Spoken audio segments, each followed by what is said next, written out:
பிளவுஸுடைய fitting வந்து பர்ஃபெக்டாக இருக்குதா இல்லையான்றது நம்மளுக்கு எடுத்த உடனே காமிச்சு கொடுக்குற இடம் எதுன்னு சொல்லி பார்த்தீங்கன்னா ஆர்மோலாண்டை தாங்க காமிச்சு கொடுக்கும். எப்படின்னு சொல்லி கேட்டிங்கன்னா ஃப்ரண்ட் அண்ட் பேக் ஆர்மோலாண்டை அந்த ஸ்லீவ் வந்து நம்ம அட்டாச் பண்ணுறோம் பார்த்தீங்களா, அந்த கையாண்டை தான் வந்து உங்களுக்கு காமிச்சு கொடுக்கும். அங்கே வந்து ரிங்கல்ஸாக இருக்கும், அதே மாதிரி வந்து எக்ஸ்ட்ரா துணி நிற்கும். அந்த ஒரு சின்ன ப்ராப்ளத்தால் பிளவுஸே டோட்டலாக ஃபிட்டிங் சரியில்லாத மாதிரியே ஃபீல் ஆகும். ஸோ இதெல்லாம் வராமல் இருக்கணும்னா நம்ம கையை வந்து எப்படி கட்டிங் பண்ணணும், என்ன மாதிரி மெத்தட் வந்து யூஸ் பண்ணி பண்ணணுன்றது நான் இந்த வீடியோவில் வந்து உங்களுக்கு டீட்டெயிலாக சொல்லியிருக்கேன்.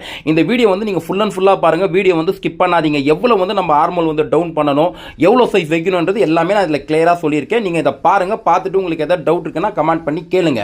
உங்களுக்கு நான் இதோட லிங்க் வந்து டிஸ்கிரிப்ஷன்ல தரேன். உங்களுக்கு லிங்க் ஓப்பன் ஆகலைன்னா யூடியூப்ல போயிட்டு கிளாத் ஃபேஷன் SF சொல்லி சர்ச் பண்ணி பாருங்க. அதில் என்னுடைய வீடியோஸ் எல்லாமே வரும். நீங்க அதில் பார்த்து டீட்டெயிலாக தெரிஞ்சுக்கலாம். இன்ஸ்டாகிராமில் போனீங்கன்னா கிளாத் ஃபேஷன் 1979 நீங்க அதுலயே பார்த்து தெரிஞ்சுக்கலாங்க. பிளவுஸை பொறுத்த வரைக்கும் என்னன்னு சொல்லி கேட்டீங்கன்னா ஃபிட்டிங் எல்லாமே வந்து கரெக்டாக இருந்துட்டு அந்த ஒரு சின்ன விஷயம் சரியில்லைன்னா பிளவுஸ் டோட்டலாகவே நல்லா இல்லாத மாதிரியே ஃபீல் ஆகும்.